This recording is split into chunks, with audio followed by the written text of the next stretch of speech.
Oligopoly എന്ന് പറഞ്ഞാൽ തന്നെ അറിയാം അല്ലേ, ഫ്യൂ അല്ലെങ്കിൽ രണ്ടും കെട്ടത് അല്ലേ, ഫ്യൂ ആയിട്ടുള്ള ലാർജ് ഫേംസ്. അപ്പോൾ ഫ്യൂ സെല്ലേഴ്സ് ഉണ്ടാവുള്ളൂ. എൻട്രി എന്ന് പറഞ്ഞാൽ ഫ്രീ പ്ലസ് റെസ്ട്രിക്റ്റഡ് ആണ്. സ്ട്രോങ് കോമ്പറ്റീറ്റേഴ്സ് ആണ് അവർ. പ്രൈസ് റിജിഡിറ്റി ആണ്, കിങ്ഡ് ഡിമാൻഡ് കർവാണ് ഉള്ളത്. പിന്നെ ഇൻ്റർ ഡിപ്പെൻഡൻസ് ആണ് അല്ലേ, അവർ സ്ട്രാറ്റജിക് ഇൻ്റർ ഡിപ്പെൻഡൻസ് ആണ് അവർക്കുള്ളത്. പിന്നെ ഹോമോജീനിയസ് പ്ലസ് ഹെട്രോജീനിയസ് ഗുഡ്സ് ആണ്. പിന്നെ അഡ്വർടൈസ്മെൻറ്റ് ഹൈ ആയിരിക്കും ഇവർക്ക്. പിന്നെ ടൈപ്സ് ഓഫ് ഒളിഗോപോളിയിൽ പ്യുവർ ഒളിഗോപോളി ഉണ്ട്, അതിനെ തന്നെ പെർഫെക്റ്റ് ഒളിഗോപോളി എന്ന് പറയും. ഹോമോജീനിയസ് ഗുഡ്സ് അല്ലെങ്കിൽ പെർഫെക്റ്റ് സബ്സ്റ്റിറ്റ്യൂട്ട്സ് കൊടുക്കുമ്പോഴാണ് അവർ അങ്ങനെ പറയുക. സ്റ്റീൽ, അലുമിനിയം, പെട്രോളിയം, സിമെൻറ്റ് ഏത് കമ്പനീൻ്റെ സിമെൻ്റ് ആയാലും സെയിം ആണല്ലേ, ഹോമോജീനിയസ് പ്രൊഡക്റ്റ് ആണല്ലേ, അലുമിനിയം, സ്റ്റീലൊക്കെ അത് തന്നെ. അപ്പം ഈ പ്യുവർ ഒളിഗോപോളി അല്ലെങ്കിൽ പെർഫെക്റ്റ് ഒളിഗോപോളി എന്ന് പറഞ്ഞാൽ ക്യാപിറ്റൽ ഇൻ്റർമീഡിയറ്റ് ഗുഡ്സ് ഉണ്ടാവുമല്ലോ, അതായത് goods used for further production ആയിട്ടുള്ള ഗുഡ്സ് ഉണ്ടാവുമല്ലോ, അതാണ് പ്രൊഡ്യൂസ് ചെയ്യുന്നത്. പിന്നെ ഈ ഡിഫറൻഷിയേറ്റഡ് ഒളിഗോപോളി എന്ന് പറയും, അത് ഇതിൻ്റെ നേരെ ഓപ്പോസിറ്റാണ് ഇംപെർഫെക്റ്റ് ഒളിഗോപോളി. പെർഫെക്റ്റിൻ്റെ നേരെ ഓപ്പോസിറ്റ് ഇംപെർഫെക്റ്റ്. അവിടെ ഹെറ്റീറോജീനിയസ് ഡിഫറൻഷിയേറ്റഡ് പ്രൊഡക്റ്റ് ആണ്. ടാൽക്കം പൗഡർ ആണ് എക്സാമ്പിൾ.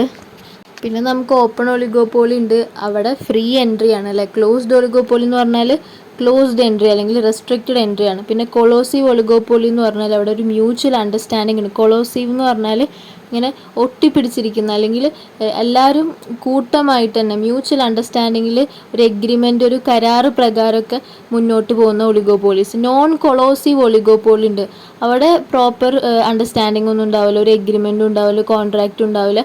അവരെന്ന് പറഞ്ഞാൽ ഭയങ്കര കോമ്പറ്റീറ്റേഴ്സ് ആയിരിക്കും. നോൺ കൊളോസീവ് ഒളിഗോപോളി കോമ്പറ്റീറ്റേഴ്സ് ആയിരിക്കും.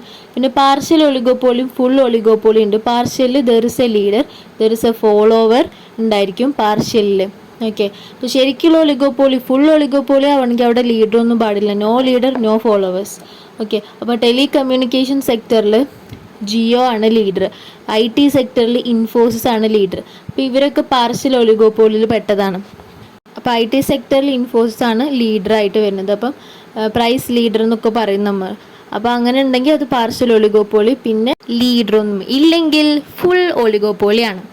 പിന്നെ സിൻഡിക്കേറ്റഡ് ഒളിഗോപോളി ഉണ്ട്, ഓർഗനൈസ്ഡ് ഒളിഗോപോളി ഉണ്ട്. അപ്പോൾ സിൻഡിക്കേറ്റഡ് എന്ന് പറഞ്ഞാൽ എന്താണ്, സെൻട്രലൈസ്ഡ് ആയിട്ടുള്ള സിൻഡിക്കേറ്റ് വഴിയാണ് നമ്മളത് എന്ത് ചെയ്യുന്നത്, അവിടെയാണ് ഗുഡ്സ് സെയിൽ ചെയ്യുന്നത്. അപ്പം ആമസോൺ, ഫ്ലിപ്കാർട്ടൊക്കെ അതിൻ്റെ എക്സാമ്പിളാണ്. ഓരോ സെല്ലേഴ്സും അവരുടെ പ്രൊഡക്ട്സ് ആമസോൺ വഴിയൊക്കെയാണല്ലോ സെല് ചെയ്യുന്നത്, ഫ്ലിപ്കാർട്ട് വഴിയൊക്കെ ആണല്ലോ സെല് ചെയ്യുന്നത്. അപ്പോൾ അങ്ങനെയൊക്കെ ഉള്ളതാണ് സിൻഡിക്കേറ്റഡ് ഒളിഗോപോളി. പിന്നെ ഓർഗനൈസ്ഡ് ഒളിഗോപോളി ഉണ്ട്, അതെന്ന് പറഞ്ഞാൽ ഓർഗനൈസേഷൻസ് അല്ലെങ്കിൽ അസോസിയേഷൻസ് ആയിട്ട് എല്ലാ സെല്ലേഴ്സും മാറുന്നതാണ്. ഓക്കെ, ഇപ്പോൾ ഫിക്സേഷൻ ഓഫ് പ്രൈസ് ഇവർ തന്നെ ചെയ്യും, പിന്നെ ഫിക്സേഷൻ ഓഫ് ഔട്ട്പുട്ട് ഇവർ തന്നെ ചെയ്യും, കോട്ടാസ് ഒക്കെ ഇവർ തന്നെ ഫിക്സ് ചെയ്യും. അപ്പോൾ ഇതിൻ്റെ ഒരു നല്ല എക്സാമ്പിളാണ് ഓട്ടോറിക്ഷ. ഓട്ടോറിക്ഷക്കാരൊക്കെ കണ്ടിട്ടില്ലേ, നല്ല സഹകരണമാണ് അവരെല്ലാവരും. അപ്പോൾ ഇപ്പോൾ ഈ സിസ്റ്റമൊക്കെ ഉണ്ട് അവിടെ, ഫസ്റ്റ് കിടക്കണ വന്ന് ഓട്ടോ മാത്രം നമ്മൾ വിളിക്കാൻ പാടുള്ളൂ എന്നൊക്കെ കണ്ടിട്ടില്ലേ. അപ്പോൾ അവർ പ്രൈസൊക്കെ അവർ ഒരുമിച്ചാണ് ഫിക്സ് ചെയ്യുന്നത്, അങ്ങനെയൊക്കെ. ഇനി ക്യാരക്ടറിസ്റ്റിക്സ് ഓഫ് ഒളിഗോപോളി എന്ന് പറഞ്ഞാൽ സ്ട്രാറ്റജിക് ഇൻഡിപെൻഡൻസ് ഉണ്ട്. Oligopolistic firm must consider not only the market demand for its product but also the reactions of the other firms in the industry to any major decisions it takes. So അതുകൊണ്ട് തന്നെ റിയാക്ഷനും നോക്കുന്നുണ്ട് അല്ലേ. മറ്റൊരു firm എങ്ങനെയായിരിക്കും ഞാൻ ഈ എടുക്കുന്ന ഡിസിഷന് react ചെയ്യാന്നുള്ളതൊക്കെ വിലയിരുത്തിക്കൊണ്ടായിരിക്കും പുതിയൊരു ഡിസിഷൻ കൊണ്ടുവരാം. പിന്നെ അപ്പോൾ ആക്ച്വലി അവിടെ ഇൻ്റർ ഡിപ്പെൻഡൻസ് എന്നാണ്, ഇൻഡിപെൻഡൻസ് എന്നല്ല കേട്ടോ. പിന്നെ importance of advertising and selling cost. അപ്പം defensive mechanism to gain greater share in the market. അപ്പം ഗ്രേറ്റർ ഷെയർ കിട്ടാൻ വേണ്ടി അവർ എന്തും ചെയ്യും. അവർക്ക് പ്രൈസൊന്നും ഇൻഫ്ലുവൻസ് ചെയ്യാൻ ഒരിക്കലും പറ്റില്ല, പക്ഷേ അവർക്ക് ആകെ കൂടെ ഇൻഫ്ലുവൻസ് ചെയ്യാൻ പറ്റും അഡ്വർടൈസിങ്ങിൽ നല്ലതാവാൻ നോക്കാൻ പറ്റും. Okay, to maintain their share maintain ചെയ്യാൻ വേണ്ടിയിട്ട് ഹൈ ആയിട്ട് അഡ്വർടൈസ് ചെയ്യും. പിന്നെ ഗ്രൂപ്പ് ബിഹേവിയർ ആണ് ഇവർക്കുള്ളത്. The firms may agree to pull together as group in promotion of their common interest. Yes, ഗ്രൂപ്പായിട്ടാണ് അവർ എന്തും ചെയ്യുക. പ്രൈസ് കൂട്ടുകയാണെങ്കിൽ ഗ്രൂപ്പായിട്ട് കൂട്ടും, പ്രൈസ് കുറയ്ക്കുകയാണെങ്കിൽ ഗ്രൂപ്പായിട്ട് കുറയ്ക്കും, അങ്ങനെയൊക്കെ ചെയ്യൽ. പ്രൈസ് ലീഡർഷിപ്പ് ഉണ്ട്, അതും ഇതിൽ ഇമ്പോർട്ടൻറ്റ് ഫീച്ചറാണ്. ഈ ഒളിഗോപോളിൻ്റെ ഇമ്പോർട്ടൻറ്റ് ഫീച്ചറാണ് പ്രൈസ് ലീഡർഷിപ്പ്. അവിടെ ഡോർമെൻറ്റ് പ്രൈസ് ലീഡർഷിപ്പും ഉണ്ട്, ബാരോമെട്രിക് പ്രൈസ് ലീഡർഷിപ്പും ഉണ്ട്. Very important. Dominant price leadership എന്ന് പറഞ്ഞാൽ large firm surrounded by large number of small firms. Okay, കുറേ നമ്പർ ഓഫ് സ്മോൾ ഫേംസ് ഒരു ലാർജ് ഫേമിന് സറൗണ്ട് ചെയ്ത് നിൽക്കുമ്പോഴാണ് ഡോർമെൻറ്റ് പ്രൈസ് ലീഡർഷിപ്പ് ആവുന്നത്. പക്ഷെ ബാരോമെട്രിക് പ്രൈസ് ലീഡർഷിപ്പ് എന്ന് പറഞ്ഞാൽ എക്സ്പീരിയൻസ്ഡ് ആയിട്ടുള്ള ഓൾഡ് ആയിട്ടുള്ള ഫേം ആയിരിക്കും ലീഡറായിട്ട് നിൽക്കുക. രണ്ടിലും ലീഡർ ഉണ്ട്, കാരണം പ്രൈസ് ലീഡർഷിപ്പ് ആണല്ലോ. അപ്പം അവർക്കായിരിക്കും പ്രൈസ്, ആ ഒരു ലാർജ് ആയിട്ടുള്ള ഫേം അല്ലെങ്കിൽ ആ ഒരു എക്സ്പീരിയൻസ്ഡ് ആയിട്ടുള്ള ആ ഒരു ഫേം ഉണ്ടാവുമല്ലോ, അതിനായിരിക്കും പ്രൈസ് നിശ്ചയിക്കാനുള്ള അവകാശം ഉണ്ടായിരിക്കാം. ഓക്കെ. പിന്നെ പെർഫെക്റ്റ് കോമ്പറ്റീഷനെ പറ്റി പറയുമ്പോൾ അവിടെ large number of sellers large ആയിരിക്കും. അതും വെറും ലാർജ് അല്ല, very large number of sellers, homogeneous goods, entry free ആണ്, ഡിമാൻഡ് കർവ് ഹൊറിസോണ്ടൽ ആണ്, പ്രൈസ് ടേക്കർ ആണ്, unable to effect the market price നിശ്ചയിക്കാനായിട്ടുള്ളൊരു കഴിവില്ല. No need of advertisement because knowledge high ആണ്. പ്യുവർ കോമ്പറ്റീഷനുണ്ട്, പെർഫെക്റ്റ് കോമ്പറ്റീഷനുണ്ട്. അപ്പോൾ ആക്ച്വലി നമ്മൾ ഈ പെർഫെക്റ്റ് കോമ്പറ്റീഷനെ തന്നെ പ്യുവർ കോമ്പറ്റീഷനാണ് ഓൾറെഡി ഇൻട്രൊഡക്ഷനിൽ പറഞ്ഞിരുന്നു അല്ലേ. അപ്പോൾ ഇവർ തമ്മിൽ ഒരു ചെറിയ വ്യത്യാസമുണ്ട്, പ്യുവർ കോമ്പറ്റീഷനും പെർഫെക്റ്റ് കോമ്പറ്റീഷനും തമ്മിൽ. രണ്ടും സെയിം തന്നെയാണ്, പക്ഷെ ഒരു ചെറിയ വ്യത്യാസമുണ്ട്. ആ ഒരു വ്യത്യാസമാണ് നമ്മൾ ഇമ്പോർട്ടൻ്റ് ആയിട്ട് കണക്കാക്കേണ്ടത്. ബിക്കോസ് ഒരു ക്വസ്റ്റ്യൻ ഉണ്ടായിരുന്നു, അതിനെ ബേസ് ചെയ്തിട്ടാണ് ഇവിടെ ഇങ്ങനെ എഴുതിയിരിക്കുന്നത്. അപ്പോൾ പ്യുവർ കോമ്പറ്റീഷൻ എന്ന് പറഞ്ഞാൽ there is large number of sellers and buyers ഉണ്ടായിരിക്കും. രണ്ട് കൂട്ടരും ലാർജ് നമ്പർ ഉണ്ടായിരിക്കും. പ്രൊഡക്റ്റ് ഹോമോജീനിയസ് ആയിരിക്കും. നോ എൻട്രി ബാരിയേഴ്സ് ആയിരിക്കും. ഓക്കെ, മറക്കരുത്, എൻട്രി ബാരിയർ ഇല്ല, ഹോമോജീനിയസ് ആയിരിക്കും, large number of seller and buyer ഉണ്ടായിരിക്കും. അതുമാത്രമാണ് പ്യുവർ കോമ്പറ്റീഷന് വേണ്ടത്. പക്ഷെ പെർഫെക്റ്റ് കോമ്പറ്റീഷൻ ആകുമ്പോൾ ഈ 3 പോയിൻറ്റും അഡീഷണലി ഒരു 3 പോയിൻറ്റും വേണം. ഒന്ന്, perfect knowledge about the market condition on the part of the ബയ്യറും സെല്ലറും. പിന്നെ വെരി പെർഫെക്റ്റ് നോളജ് ഉണ്ടാവണം. പിന്നെ വെരി ലോ ട്രാൻസ്പോർട്ടേഷൻ കോസ്റ്റ് ആയിരിക്കും ഉണ്ടായിരിക്കുക. അതായത് എല്ലാവർക്കും ഇത് പ്രൊഡ്യൂസ് ചെയ്യുന്ന എല്ലാവർക്കും ഒരേ കോസ്റ്റ് തന്നെ ആയിരിക്കും. അപ്പം അത് എല്ലാവർക്കും വെരി ലോ ട്രാൻസ്പോർട്ടേഷൻ കോസ്റ്റ് ആയിരിക്കും. കോസ്റ്റ് ഒരുപോലെ കുറച്ചാലേ ഒരു പ്രൈസിൽ വിൽക്കാനായിട്ട് എല്ലാവർക്കും പറ്റുള്ളൂ. ഓക്കെ, അപ്പം ലോ ട്രാൻസ്പോർട്ടേഷൻ കോസ്റ്റ് ആണ്. പിന്നെ പ്രൈസ് ടേക്കേഴ്സ് ആണ്. അപ്പോൾ ഈ 6 കൂടിക്കഴിഞ്ഞാലാണ് നമ്മുടെ പെർഫെക്റ്റ് കോമ്പറ്റീഷൻ ആവുള്ളൂ. പക്ഷേ പ്യുവർ കോമ്പറ്റീഷൻ ആവാൻ 3 ക്രൈറ്റീരിയ മതി. സെല്ലറും ബയ്യറും ലാർജ് ആവണം, പ്രോഡക്റ്റ് ഹോമോജീനിയസ് ആവണം, എൻട്രി ബാരിയർ ഉണ്ടാവാൻ പാടില്ല.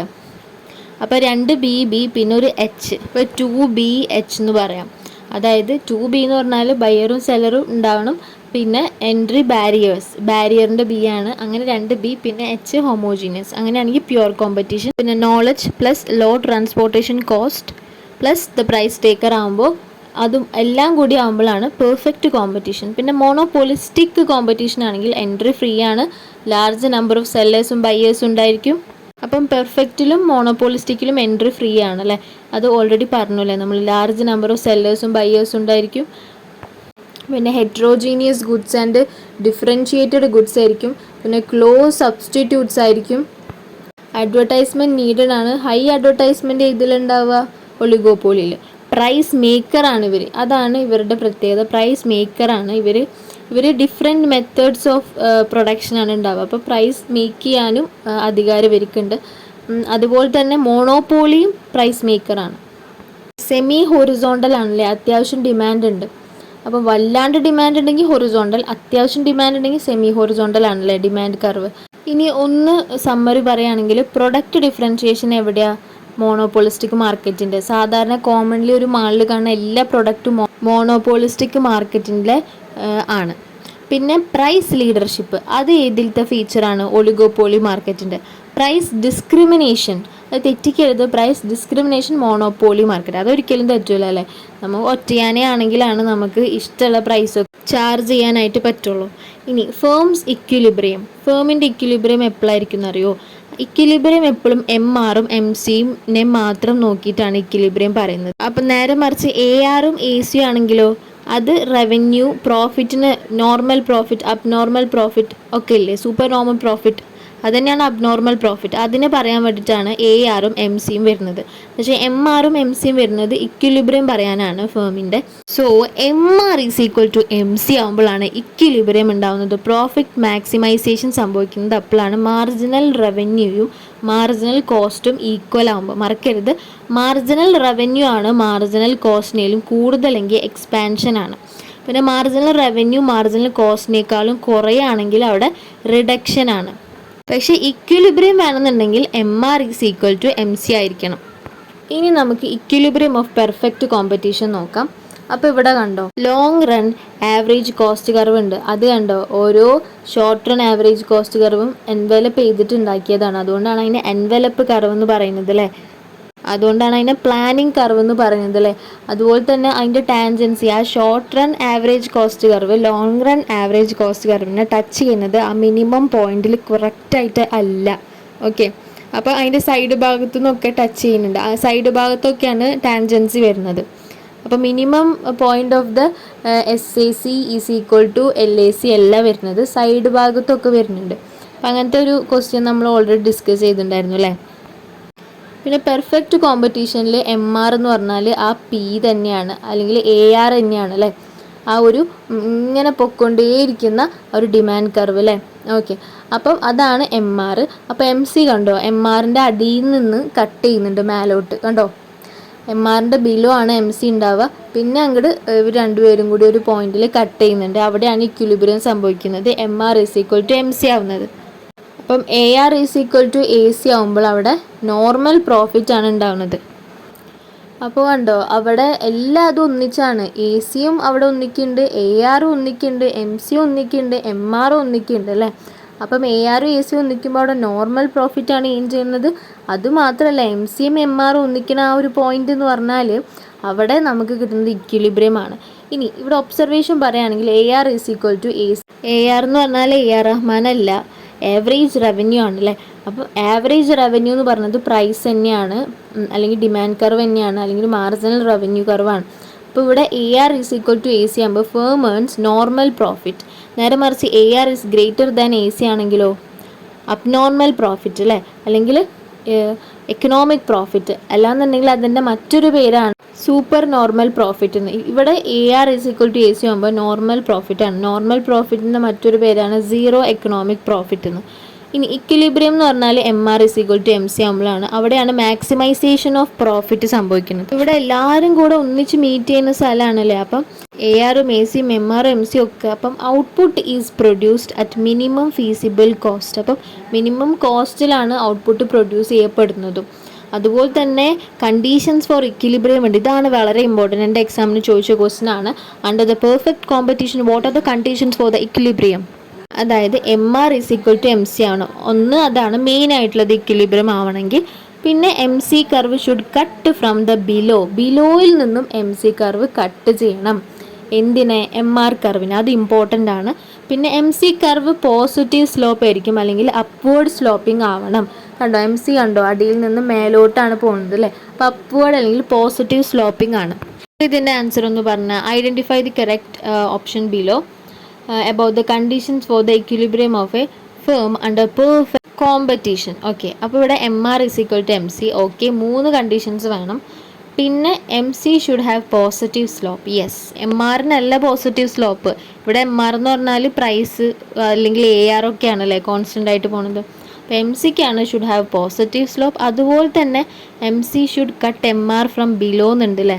ഇവിടെ ഓപ്ഷൻ 1ഉം 4ഉം ആണ് കറക്റ്റ്. അപ്പം ഓപ്ഷൻ D ആണ് ആൻസർ വരാം. ഇത് Jan 2025 ക്വസ്റ്റ്യൻ പേപ്പറിലത്തെ ക്വസ്റ്റ്യൻ ആയിരുന്നു എൻ്റെ എക്സാമിൻ്റെ. നമുക്ക് long run equilibrium of A firm നോക്കാം. നേരത്തെ കണ്ടതും പെർഫെക്റ്റ് കോമ്പറ്റീഷനതും ലോങ് റൺ ഇക്വിലിബ്രിയം തന്നെ ആയിരുന്നു. ഇവിടെ ഇനി മോണോപോളിസ്റ്റിക് കോമ്പറ്റീഷൻ്റെ ലോങ് റൺ ഇക്വിലിബ്രിയം നോക്കാം. ഇത് കാണുമ്പോൾ എന്തോ ഏടാകൂടം പോലെ തോന്നുന്നില്ലേ, but it is very simple. നോക്കിയേ, നേരത്തെ ഈ പെർഫെക്റ്റ് കോമ്പറ്റീഷനിൽ നമ്മൾ എങ്ങനെയാണ് ഡിമാൻഡ് കർവാണല്ലേ വരച്ചത് ആദ്യം. അപ്പോൾ അതുപോലെ ഇവിടെയും ഡിമാൻഡ് കർവ് വരയ്ക്കണം. അപ്പം ഈ മോണോപോളിസ്റ്റിക് കോമ്പറ്റീഷൻ്റെയും മോണോപോളിയുടെയും ഡിമാൻഡ് കർവ് ഏകദേശം ഒരുപോലെയാണ് അല്ലേ. അതായത് AR ഇങ്ങനെ ഡൗൺവേർഡ് സ്ലോപ്പിങ്ങിലേക്ക് വരും അല്ലേ. എന്തുകൊണ്ടാണ്? സെമി ഹൊറിസോണ്ടലാണ് അല്ലേ. ഓക്കെ, അത്യാവശ്യം മോർ ഇലാസ്റ്റിക് ആണ്. ഇലാസ്റ്റിക് ഡിമാൻഡ് ആയതുകൊണ്ടാണ് AR അങ്ങനെ, അതായത് ഡിമാൻഡ് കർവ് അങ്ങനെ. Okay, AR is equal to what? Demand curve. അപ്പം ARൻ്റെ താഴെയാണ് MR ഉണ്ടായിരിക്കുക. അപ്പോൾ അത് രണ്ടും ഓക്കെ ആണല്ലോ. പിന്നെ നമുക്ക് ഇവിടെ ഇക്വിലിബ്രിയം ആവണമെന്നുണ്ടെങ്കിൽ, ഒരു ഫേം ഇക്വിലിബ്രിയം ആവണം എന്നുണ്ടെങ്കിൽ MC is equal to MR ആവണം. അപ്പോൾ അവിടെ നമുക്ക് long run average cost curve വരയ്ക്കണം. ഓക്കെ, പിന്നെ നമുക്ക് വേണ്ടത് ലോങ് റൺ മാർജിനൽ കോസ്റ്റ് കർവാണ്. അതും നമ്മൾ വരച്ചിട്ടുണ്ട്. MC should cut MR from below എന്നുണ്ടായിരുന്നു അല്ലേ. അപ്പം MRൻ്റെ ബിലോ എന്നാണ് MC കട്ട് ചെയ്യുന്നത്. സെറ്റ് അല്ലേ. അപ്പം A C is equal to A R ആകുമ്പോഴാണ് നോർമൽ പ്രോഫിറ്റ് കിട്ടുന്നത്. അപ്പോൾ ആ പോയിന്റിൽ നേരത്തെ പെർഫെക്റ്റ് കോമ്പറ്റീഷനിൽ പറഞ്ഞ പോലെ തന്നെ എ ആറും ഇവിടെ എ സിയും ഒന്നാണ്, എം സിയും എം ആറും ഒന്നാണ് കേട്ടോ ഇക്വിലിബ്രിയം പോയിന്റിൽ. ഇവിടുത്തെ കണ്ടീഷൻ ഫോർ ദ ഇക്വിലിബ്രിയം എന്ന് പറഞ്ഞാൽ ഒന്നുമില്ല, LAC വേണം, long run average cost curve വേണം, പിന്നെ MC should cut MR from below ആയിരിക്കണം. എന്തുകൊണ്ടാണ് LAC വേണ്ടത്? ലോങ് റൺ ഇക്വിലിബ്രിയം ആണല്ലേ കണ്ടുപിടിക്കുന്നത്, അതുകൊണ്ട് LAC വേണം. ഇവരുടേത് അത്ര വലിയ ഇമ്പോർട്ടൻസ് ഇല്ല, ഇവരുടേത് ജസ്റ്റ് ഒന്ന് അറിഞ്ഞിരുന്നാൽ മതി ആ ഡിമാൻഡ് കർവൊക്കെ. ഇവരെ മറ്റേ പെർഫെക്റ്റ് കോമ്പറ്റീഷൻ്റെതാണ് വളരെ ഇമ്പോർട്ടൻ്റ് ആയിട്ടുള്ളത്. ഇനി long run equilibrium of monopoly നോക്കിയാലും മോണോപോളിസ്റ്റിക്കിൻ്റെ അതുപോലെ തന്നെയാണ്. MR എന്ന് പറഞ്ഞാൽ ARൻ്റെ ബിലോ ആണ്. AR എന്ന് പറഞ്ഞാൽ ചെറിയൊരു വ്യത്യാസം ഉണ്ടാവുള്ളൂ. ഓക്കെ, പിന്നെ കണ്ടോ ഇവിടെ ലോങ് റൺ ആയതുകൊണ്ട് തന്നെ LAC മസ്റ്റാണ്. അതേപോലെ തന്നെ ഈ MRനെ MC should cut MR from below എന്നാണല്ലോ, അതും ഇവിടെ ആ ക്രൈറ്റീരിയ ഓക്കെയാണ്. അങ്ങനെ നമുക്ക് ഇക്വിലിബ്രിയം പോയിന്റ് കിട്ടുന്നുണ്ട്. MR is equal to MC ആവുന്നുണ്ട്. പക്ഷേ ഇവിടെ മാത്രം AR is greater than AC ആണ് കേട്ടോ. ഇവിടെ മാത്രം മോണോപോളിയിൽ ഒരു പ്രത്യേകത ഉണ്ട്, റവന്യൂ കൂടുതൽ കിട്ടുക മോണോപോളിയിലാണ്. അതുകൊണ്ടാണ് average revenue is greater than average cost. മോണോപോളിസ്റ്റിക്കിലൊക്കെ രണ്ടുപേരും ഈക്വൽ ആയിരുന്നു അല്ലേ, ARഉം AC-യും. ഈ പെർഫെക്റ്റ് കോമ്പറ്റീഷനും ARഉം AC ഈക്വൽ ആയിരുന്നു. കാരണം അവർക്ക് അധികം പ്രോഫിറ്റ് കിട്ടാൻ ചാൻസ് കുറവ്. പക്ഷേ പ്രോഫിറ്റ് അക്യുമുലേറ്റ് ചെയ്യാൻ ചാൻസ് ഏറ്റവും കൂടുതൽ പ്രൈസ് ഡിസ്ക്രിമിനേഷനൊക്കെ ഉള്ളതുകൊണ്ട് തന്നെ ഏറ്റവും കൂടുതൽ ഇവർക്ക് ക്യാപിറ്റൽ ശേഖരിക്കാനൊക്കെ പറ്റും ഈ മോണോപോളിക്കാർക്ക്. അപ്പോൾ മോണോപോളിസ്റ്റിന് അങ്ങനെയല്ലേ, ഒരു മോണോപോളിനെ നമ്മൾ വിളിക്കുക മോണോപോളിസ്റ്റ് എന്നാണ്. ഓക്കെ, അപ്പോൾ അങ്ങനെയാണെങ്കിൽ ഇവരുടെ average revenue curve is greater than average cost. അപ്പം ഇത്രയേ ഉള്ളൂ ഈ chapter. Thank you so much for listening. Subscribe ചെയ്യാത്തവരുണ്ടെങ്കിൽ എന്തായാലും സബ്സ്ക്രൈബ് ചെയ്യണം, ലൈക്ക് ചെയ്യണം. Thank you so much.